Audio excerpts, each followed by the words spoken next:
Še enkrat lep dober večer vsem skupaj. Zdaj vidim, da so nas tile turbulentni časi kar zaznamovali, da nas ni sicer toliko, kot nas je sicer lahko v tej naši dvorani, ko je včasih kar premalo prostora za vse, ampak kljub vsemu lepo, da ste se udeležili nocojšnje obeležitve rožnatega oktobra. Rožnati oktober je svetovni mesec osveščanja o raku dojk, ki je najpogostejša oblika raka pri ženskah. Kar 1/5 vseh rakov predstavlja rak dojke. No, namen tega rožnatega meseca pa je osveščati širšo javnost o pomenu zdravega načina življenja, potem o pomenu zgodnjega odkrivanja raka in pa učinkovitega zdravljenja. V Sloveniji vsako leto za rakom zboli približno 1400 bolnikov, od tega kakšen odstotek predstavljajo moški bolniki, tako da rak dojke ni samo ženska domena.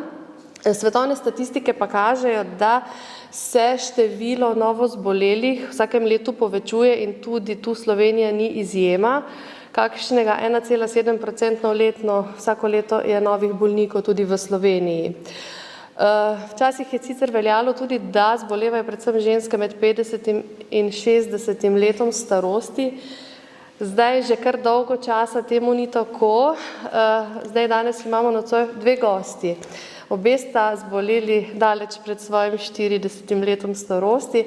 Gospa Darja Molan, danes tukaj z nami, zaradi tele knjigice in zaradi vaše izkušnje s to diagnozo ste se srečali pri vaših 30 letih. Drži? Drži. Lep večer, tudi z moje strani. Moje ime je Darja Molan. Zdaj sem res za rakom dojk zbolela pri 30 letih. To je bil res en tak turbulenten čas v mojem življenju. Imela sem hčerko, 1 leto staro, samska mamica sem bila po diplomi, sem univerzitetno diplomirana inženirka elektrotehnike in ker sem bila glih po diplomi, diplomirala sem v porodniškem času, hčerka je bila 3 mesece stara, sem rekla, zdaj pa glih čas, ko bom začela iskati službo, ko je bila 10 mesecev stara, in sem že začela, ko sem zatipala v levi dojki bulca. Moram reči, da se nisem samo pregledovala, čisto slučajno sem jo zatipala, ker je bila takole po robu. Sem pa še v času študentskih let na faksu, smo bili na enem zdravniškem pregledu in pri nas je bilo tako 300 fantov pa 5 punc.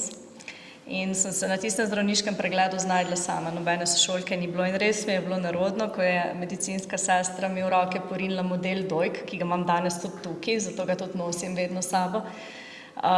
In je rekla, dajte potipati pa probite, kako izgleda rak dojk. Pa sem rekla, to pa jaz že ne bom tipala, to 20 let sem bila stara. Pa je rekla, dajte, probite, boste videli, kako ne boste verjeli, kako izgleda rak dojki. In jaz sem res tisto probala in je to bilo trdo ko miza. In sem rekla, pa se ne more nekaj tako trdga zrasteti v človeškem telesu, ki se čuti kot kost. Pa je rekla, rak dojke je zelo velikrat tako trda bula. In ko sem jaz tistega večera začutila tole bulco, mene je tako stisnilo, res, ura je bila, 10 zvečer in že takoj naslednje jutro smo z mami šle, mami sem v bistvu takoj šla, sem jo kar zbudila, mami je patronažna sestra, diplomirana medicinska sestra, ona celo noč ni spala. Takoj zjutraj smo šle do ginekologa, on je tisto bulco pogledal pod ultrazvokom, velika bila 1 centimeter in je rekel, to ni nič, to je vodna cista, ker rak sigurno naraste tako hitro, pa lepe okrogle črne oblike, to je sigurno cista. Mi je dal napotnico za ambulanto za bolezni dojk, ki sem jo odnesla v Brežice in sem bila na vrsti za pregled čez 1 mesec. In v tistem 1 mesecu je bulca rasla, tako da ko sem prišla takrat v ambulanto, ni bilo nobenega in so mi poslali v bistvu napačen datum, tisti dan sploh zdravniki niso delali. Bila je pa ta medicinska sestra, ki je rekla, zakaj ste pa sploh prišli? Pa sem rekla, imam eno bulco, in kaj je ginekolog rekel? Sem rekla, da je verjetno vodna cista, ker je tako črna, lepe oblike, pa to, pol je ne bomo niti gledali pod ultrazvokom, sej ni nič. Itak ginekologi vejo, kaj govorijo. In pol so rekli, zdaj gremo mi za 2 meseca na dopust, ker je bilo poletje. vam bomo poslali novo vabilo. No, zdaj 9 let mim, pa še nisem tega novega vabila dobila. No. To moram povedati, do koliko enih napak lahko pride in koliko moramo biti sami tisti, ki moramo poskrbeti za svoje zdravje, ne da vedno samo računamo na druge, ne. Mi smo tisti, ki moramo. Ne. Pa sem rešila spet nazaj k njem, spet je pogledal pod ultrazvokom in je rekel, bila je velika že 2 cm, hitro je rasla zelo in pol je rekel, to vam garantiram na moje 30-letne izkušnje, da to ni rak, to je vodna cista. Tako v redu. Mi je dal še eno napotnico in si jo nesla v Novo mesto, tam pa ne grejo za 2 meseca na dopust. No in sem prišla po 4 dneh na vrsto in takoj naslednji dan izvedela, da je šlo za raka dojk. To je en tak res grozen občutek, ko se ti svet podrene, ker itak ne veš, še samska mamica sem bila, sploh nisem vedela, kaj naj naredim, kaj bo z mojim otrokom, za rakom itak vsi vemo, ljudje umirajo, ne. In to je prva stvar, ki te asociira, ko dobiš to diagnozo, ne. Kaj zdaj to konc pri mojih 30-ih? No, pol sem pa v bistvu takoj naslednji dan, sem šla kar na onkološkega, z eno napotnico, od ene druge ginekologinje, pa še iz ambulante, je šla po pošti in sem kar prišla tam, sem nekaj leta, jaz sem 30 let stara, 1 leto imam starega otroka, jaz ne grem, dokler me ne boste vzeli. In je res, tisti kirurg je bil tam, ki me je pol tudi operiral, takoj me je vzel. Zdaj se tega ne da narediti, ne, ker je COVID, sploh ne moreš noter prijeti, takrat se pa je. In moram reči, da od tistega trenutka naprej sem se počutila varno. No. Je bil pa to začetek šele mojega zdravljenja, ne, ker najprej se je pač tista buljca operirala. Moram tudi to povedati, no, da ginekolog je naredil napako, ki je ne bi smel. Primarna raven sploh ne sme gledati preko ultrazvoka in podajati diagnoz, ker niso usposobljeni za to, nimajo dovolj primerov in sploh niso oni namenjeni tem, oni so samo morajo poslati v ambulanto za bolezni dojk. In zelo nevarno je take diagnoze podajati, ker gre za lažen občutek varnosti. Jaz bila recimo na podlagi njegovega mnenja rekla, se ni nič. Ne. No, v glavnem izkazalo se, da je šlo za trojno negativnega raka, kasneje tudi to pomeni, da nisem imela niti hormonske terapije, niti bioloških zdravil, samo operacijo pa kemoterapijo, ena najbolj agresivnih sort in na koncu smo ugotovili tudi, da imam genetsko mutacijo brca, ne vem, če poznate to je en gen brca, ki ga imamo vsi in ta gen ščiti telo pred rakom dojk in pred rakom jajčnikov. In jaz ga imam v polovici po mamini strani okvarjenega in ta gen ne preskakuje generacij. Potem so bili v bistvu, ko so to ugotovili, testirani vsi naši sorodniki, se pravi, mama smo vedeli, da ima, ker je pač po njeni strani je bilo zelo veliko raka, po očetovi ne, ker tudi moški imajo lahko to genetsko okvaro. In potem mami je bila pozitivna, brat pa to vsi ostali so bili negativni, k sreči. Mami je šla pol tudi na operacijo, preventivno so ji mogli takoj odstraniti pač rodila, jajčnike. In ko so jo odprli, čeprav je prej vse kazali, da je čisto zdrava, da je vse v redu, ultrazvok ni nič kazal, je bilo v njenih jajcevodih že 7 cm raka. Tako da ona je potem šla skozi isto zgodbo, 1 leto za mano, predstojnik ginekologije na Onkološkem inštitutu je pa samo rekel, zahvalite se hčerki, ker vam je rešila življenje. Ker je pri raku jajčnikov pa tako, da se ponavadi najde, ko je že res v pozni obliki, no, v veliki večini. No. Tudi pri dojkah je tako, moram povedati, tole res ponavljam to, ker statistika 1400 je lanska statistika iz 2017, iz 2018 je že 1530 nekje. Ko sem jaz zbolela, jih je bilo 1300 oziroma še malo manj, zdaj jih je že 1500 pa še nekaj in gre takole strmo gor. Malo je tudi Dora kriva za to, no. Hvala Bogu smo hvaležni, da jo imamo, več primerov se najde v zgodnji obliki. Še vedno pa kljub tistem prvem letu Dore, ko smo jo imeli, se pravi od 50. do 69. leta deluje, je pa še vedno skoraj polovico, okrog 45% vseh rakov najdenih, ko je že v bezgavkah. To pomeni, da takoj nekako zmanjša možnosti preživetja, ker če se najde pa res v zgodnji obliki, je pa to zelo, zelo lepo ozdravljiva bolezen. Tole vašo zgodbo lahko preberemo v knjigi. Ta knjiga je pa nastala na podlagi tega, ker ste takoj na začetku vaše diagnoze pričeli pisati blog. Zakaj ste se za to odločili? Ja, res je. Takoj, ko sem dobila diagnozo, sem sedela za hišo, takole sem se tresla in skozi mi je telefon zvonil. Me je klical prvi, pa sestrična, pa teta, pa brat, pa v glavnem klici in ko sem že tretjič, četrtič, petič ponavljala eno in isto zgodbo, je prišla hčerka mi, 1 leto je bila stara, takole se je priplazila k meni. Sploh je nisem opazila, toliko sem bila v tistem svojem svetu, stresu totalnem. In se je tako začela plaziti na mene, hodila še niči, samo v opori. In je začela jokati, pa rekla mama. Ne. Takrat je v bistvu šele začela govoriti. Zelo hitro je začela in zelo veliko govori. In takrat sem vedela v bistvu, da jaz ne morem se zdaj samo to razlagati, pa govoriti, kaj točno se dogaja. Vsakem posebej, da sem rekla, nič bom pa začela pisati blog. Glih takrat je bila tudi ena kolegica pri meni, je pa prišla, ker smo en članek delali, čisto na drugo temo. Pa sem rekla, kaj pa če bi jaz to pisala, pa rekla, pa dej, to je super ideja, ne, tako boš res dosegla veliko ljudi. No. In začela sem pisati takoj prvi dan, oziroma takoj naslednji dan je bil moj prvi blog, tudi prvi obisk Onkološkega inštituta. In moram reči, da so se zelo lepo prijeli, zelo so bili brani, to je bilo res neverjetno. In jaz sem res ažurno pisala te bloge, po vsaki kemoterapiji, po vsakem obisku, po vsaki buljci, ko sem jo še pol najdla, ker itak najprej so mi sam tumorček odrezali. Pol v tem času, ko so sledilo 8 kemoterapij, smo ugotovili, da je ta pozitivn gen, mutacija gena BRCA1. Sem pa se mogla odločiti, ker sem imela 90-95% možnosti, da bi spet zbolela za rakom na dojkah, ali odstranim obe ali ne. Tako da sem rekla, takoj odstrani, jaz nočem več skozi ta stres, nočem še enkrat skozi raka dojk. Tako da, ko je minilo kakšen mesec po zadnji kemoterapiji, sem šla na obojestransko mastektomijo, so mi odstranili obe dojki, zdaj imam silikonske vsadke, rekonstrukcijo so mi takoj naredili. Tako in ko smo pa v bistvu še za mami zvedeli, ne, je pa v bistvu, so mi pa takoj rekli, vsaj jajce vode stran, ne. In to je bila moja 4. operacija, čaka me pa še zmeri odstranitev obeh jajčnikov. To pa moram narediti tam do enega.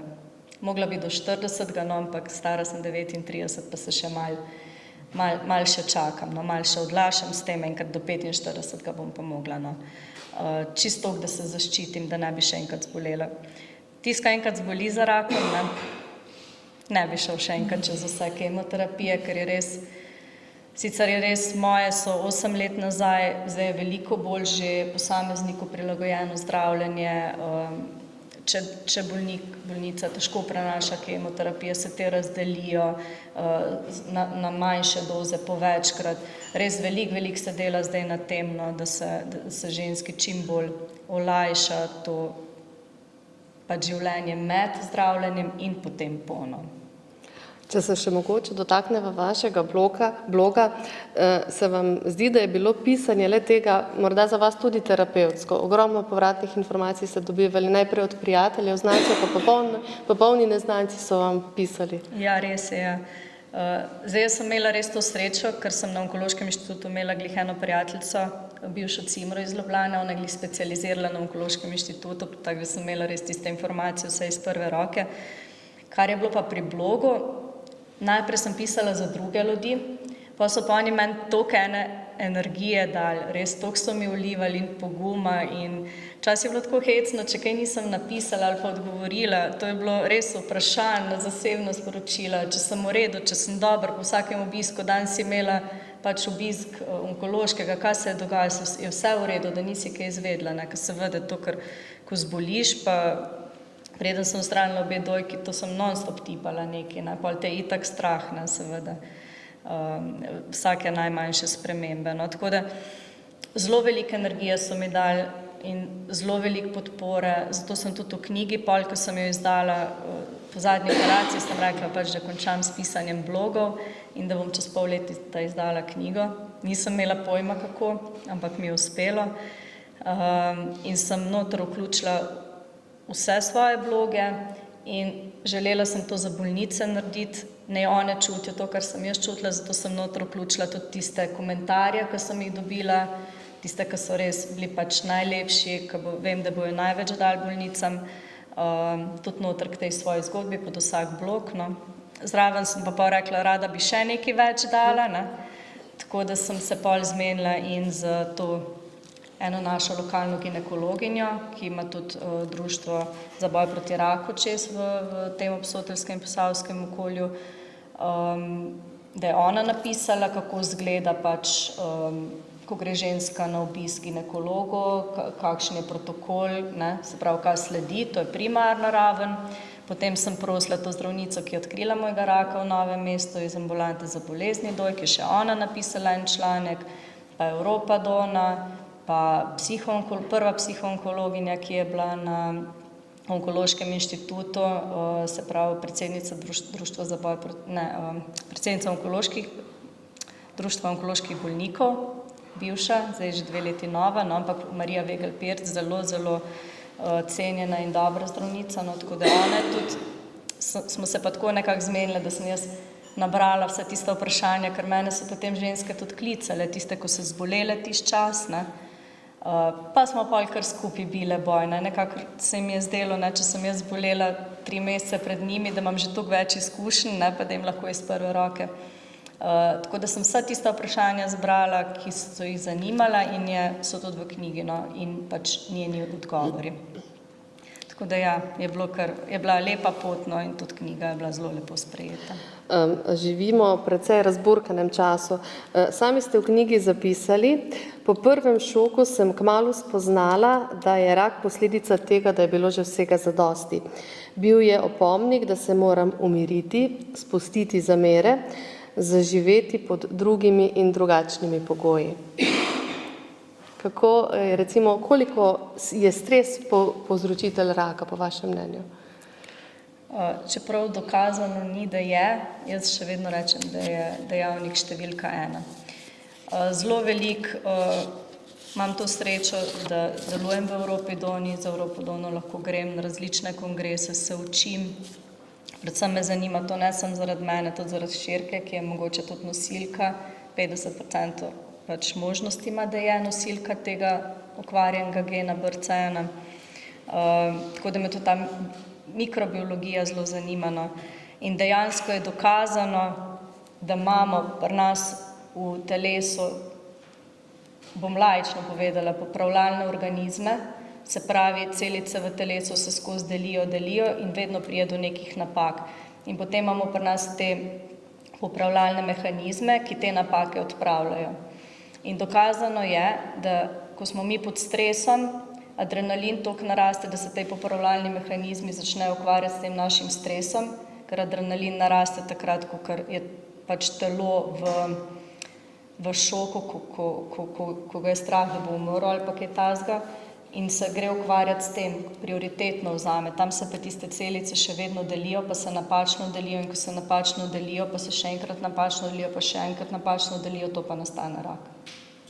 Tumor in pa rak. Ne? In je dokazano to, ne bo pa nikoli to reklo, da je to pač kot res direkten dejavnik, no. Je pa pač indirekten zelo, no. Kot prvi je pa zdaj ni več kajenje, je pa negibanje in to, da živimo v takem načinu življenja, kot živimo, se pravi, sedimo veliko, ne gibamo se, ne dihamo dovolj kisika, ne hodimo okrog in vse to je pač posledica. Dokazano pa je, da 30 do 50% vseh rakov bi lahko s pravilnim načinom življenja ne bi bilo. Ne, tako da.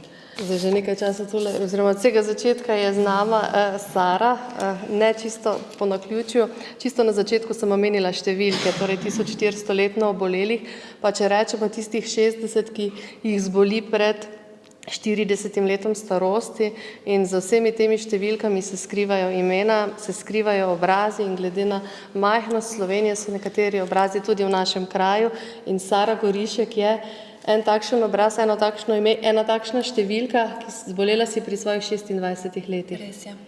Zdaj, poslušala si Darjo, pa me zanima, si mogoče kakšne vzporednice svojo izkušnjo lahko potegnila. Je bilo pri tebi tudi podobno kaj ali čisto drugače? Bilo je podobno. Sicer sem imela jaz že na začetku par takih izkušenj.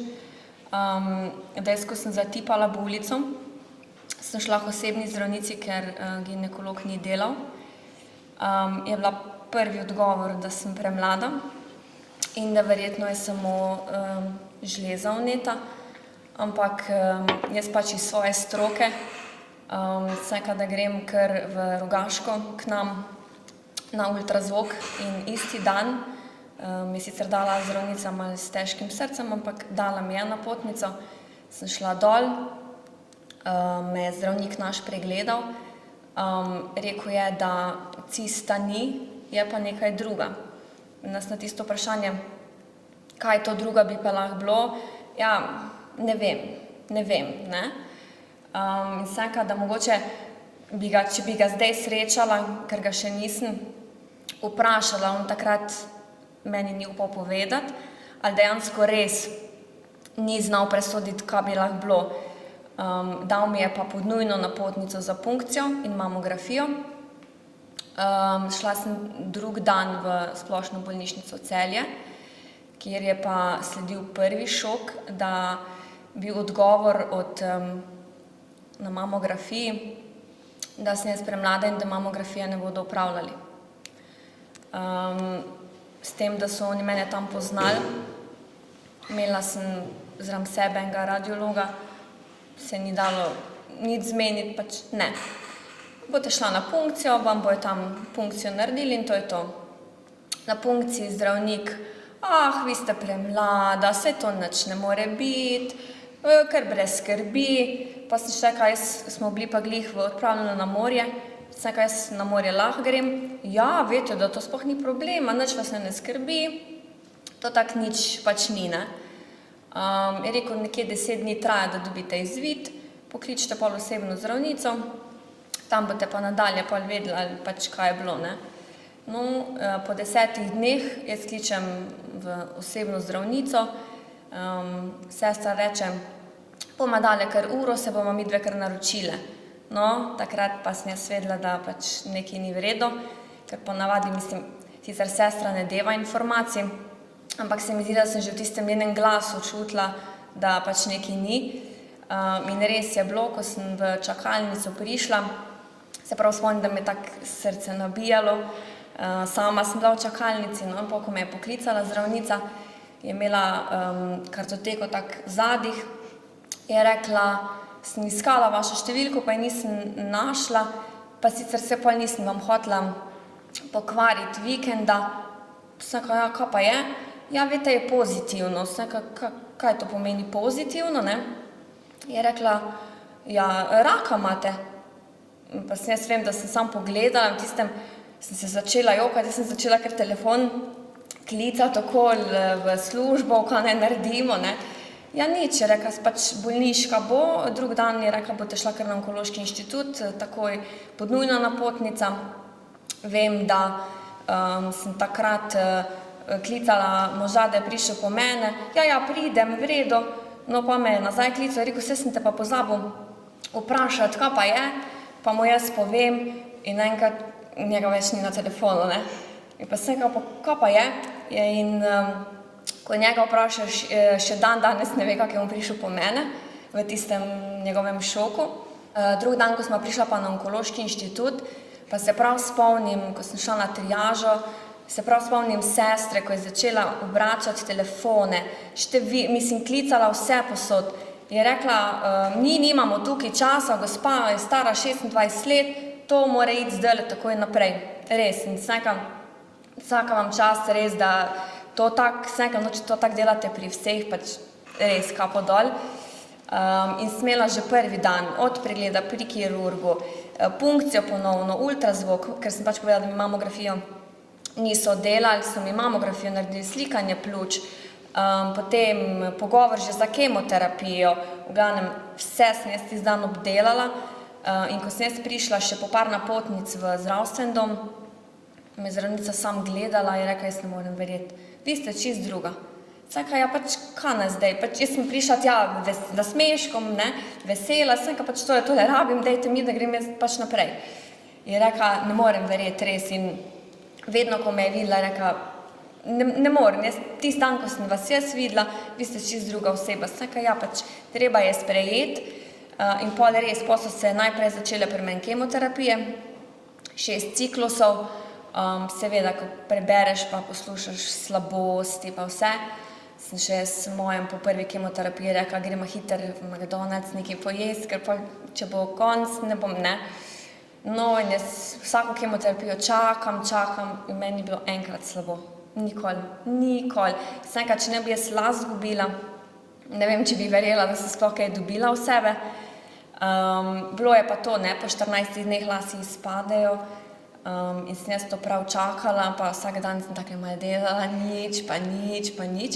In res 14. dan, točno 14. dan, je pa ta večji, je bil takrat 2 leta pa pol star, sem ga jaz držala takle gor in je on mene vedno za lase cukal in je naenkrat potegnil šop las. Je rekel, mami, vse ka nič, Jakob, to bomo mi, ne? In pol vem, da sem se v njih usedla, pa sem rekla, mojem, zdaj pa vzami mašinco v roke, pa ostriži, ker pač nisem tisti, da bom čakala las po las. In vem, da je rekel, jaz to ne bom, ne morem. In pa me je pa ati, no in pa smo iz tega vsega naredili tudi malo komedije, ki smo mi pol glave ostrigli, pol smela, smo se poslikali, no v glavnem pa mi je celo, sem nekaj pa še najcelo. No in pol, ko je še začel pa še lasek, pa polasek tisti čismečkini, pa britvica, pa sem obrila to dol in tudi enkrat nisem imela lasulje gor, imela sicer kupila sem jo, ampak sem jo samo na stojalo gledala. Nosila sem tudi sam kapico, jaz sem imela september tam, da tako da vmes ni bilo tako mrzlo, sem tudi brez hodila, ampak res nikoli nobeden se ni, da bi se obrnil kdo za mano, pa ne vem, tako včasih je bil tabu, ne, nekdo, ki je brez lasov, nikoli nič. Ko sem jaz po koncu kemoterapije prišla do kirurga, je rekel, midva pa ne boma mogla samo odstraniti delček, ampak celotno. Sem rekla, ja, v redu. Ja, pa še enkrat, celotno boma odstranila. Sem rekla, ja, v redu, ne.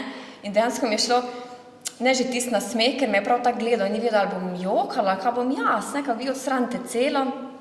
No in res je bilo, celotna dojka je odstranjena z takojšnjo rekonstrukcijo, expander, čez pol leta pol silikon, dobila sem možnost, da mi tudi drugo dajo silikon noter, pa pač nisem tega sprejela, ker sem rekla, imam na tej strani dosti, to delite pa to. In meni so odstranili kolobar in bradavico, sem imela možnost pol tudi, da mi bradavico naredijo, kolobar tetovirajo, tako da dejansko zgleda pač tako da pravo, ni razlike skorno. Ja, podpora je bila pa res najprej doma, pa otroka, sem rekla, hvala Bogu, no, da sta bila, da sta me gor držala. Je pa res, da veliko izgubiš, še več pa dobiš. Tako da sem dobila več prijateljev, ko sem jih dejansko izgubila, no. Danes bodo 3 ženske v Sloveniji izvedele za to, da imajo raka. Kaj bi recimo svetovala takšni ženski, takšni, ki bi danes zatipala bulico? Kaj naj naredi najprej? Najprej je seveda obisk od ultrazvoka, ampak to je res. Če mlada zatipa, je najprej odgovor, da si premlad za to in to ne sme nobenega ostaviti, tako mene, pa tudi tebe ni. In je treba iti naprej. Če že ne drugače, če mene takrat ne bi dala osebna zdravnica na ultrazvok, bi šla samo plačniško. Ker pač dejansko to nekaj se dogaja. Pa ne glede na to, ali je samo cista, ali je rak, je potrebno iti takoj naprej. Pri starejših je pa to še bolj pomembno. In najprej, sicer jaz bi takrat klicala ginekologa, pa ni delal, ali obisk pri ginekologu, ali pa pri osebnem zdravniku. Nocoj nalašč nisem govorila o številki, o umrljivosti o raku, zaradi tega, ker nocojšnji večer ni namenjen temu, da bomo govorili o smrti, ampak da govorimo o upanju, da govorimo o optimizmu, to, kar ste nocoj podali nam vidve in lahko rečemo, rak ni smrt. Drži? Definitivno drži. Res je. Bi še pa mogoče spregovorili par besed o Evropi Doni. Ja. Darja je že dlje časa tukaj prisotna. Sara, ti si se pred nedavnim priključila. Katera bo začela? Mogoče Darja, ki ima več izkušenj s Ja, tem. jaz sem se v bistvu priključila Evropi Doni kar takoj po končanem zdravljenju, mogoče celo malo prej, ko so me povabili k enem projektu, Lep je dan, to smo se takrat, ne vem, to je bilo koliko 5-6 let nazaj, smo se slikali tako z roza trakom, so bile tudi potem razstave po celi Sloveniji, no, zelo lep projekt. In že takrat sem začela še bolj delovati na tem, da pomagam bolnicam. Tako da zdaj poleg svoje službe gospodarstvo sem tudi pač predstavnica upravnega odbora Evrope Done in delam na svetovalnem telefonu.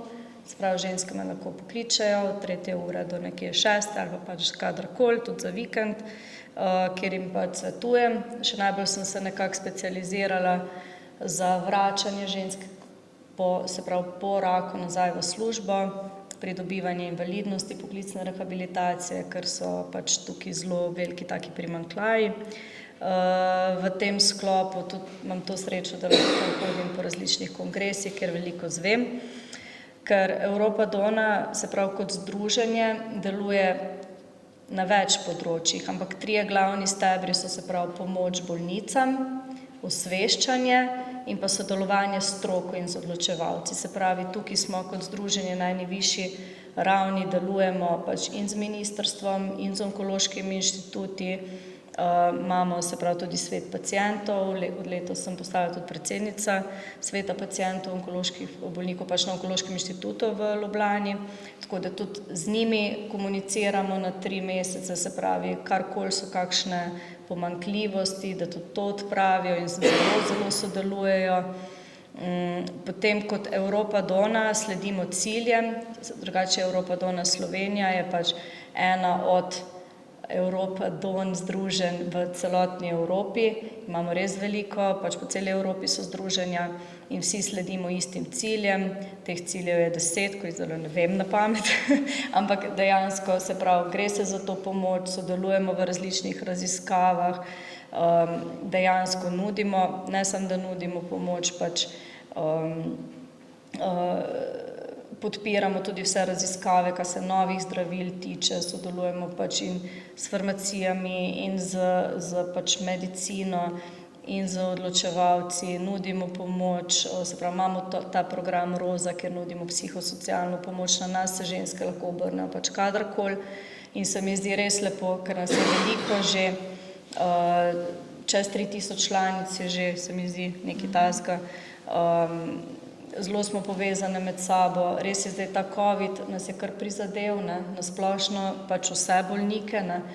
Včasih me kakšna kliče, pa reče, gospa, jaz sem tako osamljena, ne, tako si želim iti na sprehod z nekom, ne, koliko je recimo zdaj to pomembno, dobro, zdaj se je to že začelo več hoditi ven pa to, ne, ampak čisti prvi čas, ko smo bili zaprti noter, je bilo pa res hudo, ne, že prej sem omenila pač, da ženske so večkrat osamljene, ker so same, ker ostanejo same. In se mi zdi super, da nudimo to podporo, da lahko pokličejo. Zdaj imamo pač več, smo šli na digitalna orodja, pomeni, da imamo veliko teh predavanj, v živo, recimo, pogovorov, različne sekcije imamo, se pravi športno, potem te psihosocialne različne, vse, kar je pomembno, veliko podružnic deluje, oziroma še več skupin, podružnica je Obala, pa Slovenska Bistrica, potem imamo kar nekaj skupin, lepo, da se bodo tukaj počasi odprle, ne. Tako da res ženskam veliko pomeni, no, se pravi, da hodijo skupaj, se družijo, imajo pač, ne vem, kakršne koli dejavnosti, no, ker to se mi zdi, da dejansko dviguje gor, ne, ker ti moraš pač neko kvalitetno življenje živeti tudi pol, ko enkrat raka preboliš, ne. toliko na kratko v Evropi doni. No. Drugače pa moram reči, da smo res se zelo razširili, smo res tako eno združenje, ki je zelo priznano, no, in nas tudi zelo upoštevajo. Sara, pa tvoje izkušnje z Evropo Dono? Ja, jaz sem se vključila najprej v sekcijo mladih, kjer sem spoznala Mojco Buh, predsednico. Meni takrat dejansko ni bil problem se zapeljati v Ljubljano na par srečanj, ampak to za določene pomeni daleč eno Ljubljana. Sicer me takrat vedno moj peljal, no, ampak je od tu do Ljubljane pač za vsako to ne gre, ne. In sem jaz že nekaj časa, no, malo z Mojco pa zakaj pa ne bi tukaj, ne, pa je rekla, mogoče da bi bila moja namestnica, no, in pa smo letos so le uslišali mojo prošnjo, no, da bi se ustanovila skupina, sicer z delovanjem, ne vemo, verjetno Celje, oziroma ali bomo imele tu, bomo videli, kam bomo usmerjene. Smo imeli včeraj prvi sestanek, prišlo jih je 8, vseh članic iz tega okoliša je 83. Smo pa, bomo bolj se nagibale v gibanje, tako so imele vsaj prošnjo vse, da bi se malo več gibale, da ne bi mogoče samo za 4 stenami bile zaprte. Tako da zelo fajn, no, sem zelo vesela, da se bo to začelo tukaj dogajati, da še lahko z tega konca malo punce potegnemo zraven, ne.